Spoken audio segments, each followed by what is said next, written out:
حضرت امیر معاویہ رضی اللہ عنہ کہا جاتا ہے کہ وہ حضرت علی پر ممبروں پہ تبرہ کرتے تھے۔ اس دھرتی پر کوئی ایک صحیح روایت دکھا دیں کہ حضرت معاویہ نے ممبر پر حضرت علی کو گالی دی ہو یا گالی دینے کا حکم دیا ہو، ایک دھرتی کی صحیح حدیث دکھا دیں۔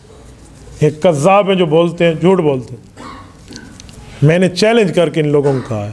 ایک شخص میرے پاس ایک روایت لایا کہ ایک صحابی کو حضرت معاویہ نے کہا کہ اس مسئلے میں حضرت علی کی پالیسی ٹھیک نہیں ہے۔ میں نے کہا بہت شور سنتے تھے پہلو میں دل کا، جو چیرا تو ایک قطرہ خون بھی نہ نکلا۔ حضرت علی اور حضرت معاویہ کی جنگ چل رہی تھی، وہ ایک دوسرے کی پالیسی پر اعتراض کر رہے تھے تو جنگ چل رہی تھی۔ اس کو گالیاں کہتے ہیں، اور لانتی سنبھال کے زبان استعمال کر، یہ پیغمبر کی جماعت اور پیغمبر کے صحابہ اور اہل بیت ہے۔ یہ کوئی بات ہے؟ ایک دوسرے کی پالیسی پر اعتراض کرنا یہ گالیاں ہوتی ہے؟ جہاں جنگ چل رہی تھی اور پھر راضی نامہ ہوا، وہاں تو پالیسی کی روایتیں اٹھا کر بیٹھے۔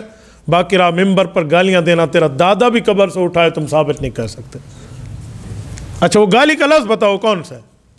ایک بندے کو، یہ پلمبری فرقے والے جو انجینئر علی مرزا والے ہیں، میں نے ان کو پکڑا ایک دن، میں نے کہا یار مجھے گالی کا لفظ بتا۔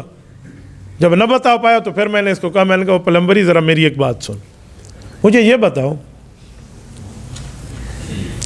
یہ گالیاں جو تو بتا رہا ہے کہ حضرت علی کو حضرت معاویہ دلواتے تھے ممبروں پہ، یہ تجھے زیادہ پتہ چلا ہے اور امام حسن جو حضرت علی کا بیٹے ہے اسے نہیں پتہ، وہ تو صلح کر رہا ہے، تو زیادہ سکا لگ ہے حضرت علی دا، کیا مسئلہ ہے بھائی؟ تو اس نے جھوٹ بولا۔ ہم چھوٹے ہوتے تھے، صاحب کو امی یاد ہے، ایک کوڑ پچھو 100 کوڑ مارنے پڑتے، ایک جھوٹ کی وجہ سے لوگ بولے نا 100 جھوٹ بولنے پڑتے۔ تو اسے جب میں نے پکڑا، پہلا جھوٹ تھا، اس نے دوسرا جھوٹ اور بول، انہوں نے کہا ہاں یہ بات حضرت امام حسن تک نہیں پہنچی تھی کیونکہ خفیہ کمرے کی باتیں تھیں نا۔ میں نے کہا یہ 2 باتیں ان تک نہیں پہنچی، تجھ تک کیسے آ گئی؟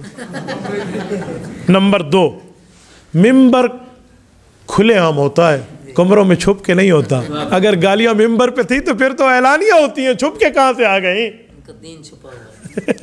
وہ کہتے ہیں نا جو ادھر ٹاکا ادھر ادڑا، ادھر اڈڑا ادھر ٹاکا، کوئی حال نہیں، کہیں کی اینٹ اور کہیں کروڑا، اس بھان پلمبری نے کنبا جوڑا۔ سبحان اللہ، اس طرح بیٹھ کر باتیں کریں گے، اور وہ بھی پیغمبر کے صحابہ۔ آؤ میں آپ کو حضرت معاویہ اور حضرت علی کی محبت سناتا ہوں۔ نہج البلاغہ میں حضرت علی المرتضیٰ فرماتے ہیں لا یستزیدہم فی الایمان ولا یستزیدوننا انہم بغوا علینا القرآن واحد ونبینا واحد ودعوتنا فی الاسلام واحدۃ۔ حضرت علی فرماتے ہیں ہمارا قرآن ایک ہے، میرا اور معاویہ کا، ہمارا نبی ایک ہے، ہماری اسلامی دعوت ایک ہے۔ انہوں نے صرف الزام عائد کیا ہے کہ ہم عثمان رضی اللہ عنہ کے قتل میں شریک ہے، واللہ ونحن منہ براء، اللہ جانتا ہے ہم اس میں شریک نہیں ہیں۔ حضرت علی تو ان کو اپنے سے طرح مسلمان اور ایمان والا کہہ رہے ہیں، اور آپ ہمیں کہتے ہو جی لڑائیاں تھیں۔ بھائی لڑائیاں تھیں تو یہ پیار کی بات کیوں نہیں بتاتے؟ جس لڑائی کے بعد راضی نامہ ہو جائے وہ لڑائی رہتی ہی نہیں ہے، جس جنگ کے بعد صلح ہو جائے وہ صلح ہونے کے بعد جنگ ہی نہیں رہتی۔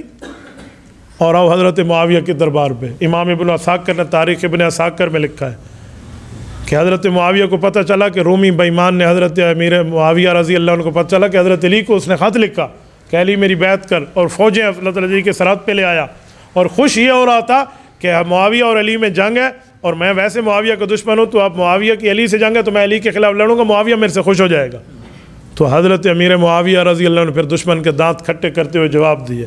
امام ابن عساکر کے لفظ ہیں کہ حضرت معاویہ نے لکھا یا لعین الروم لئن لم تنتہ وترجع الی بلادک لاصطلحن انا وابن عمی ولأضیقن علیک الارض بما رحبت۔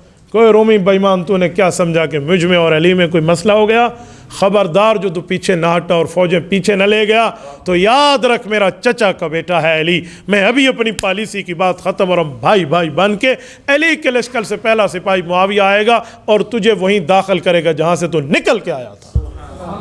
وَلَأُضَيِّقَنَّ عَلَيْكَ الْأَرْضَ بِمَا رَحُبَتْ، باوجود ہے کہ زمین وسیع ہے میں تیرے اوپر تنگ کر دوں گا۔ یہ لفظ حضرت معاویہ کے ہیں۔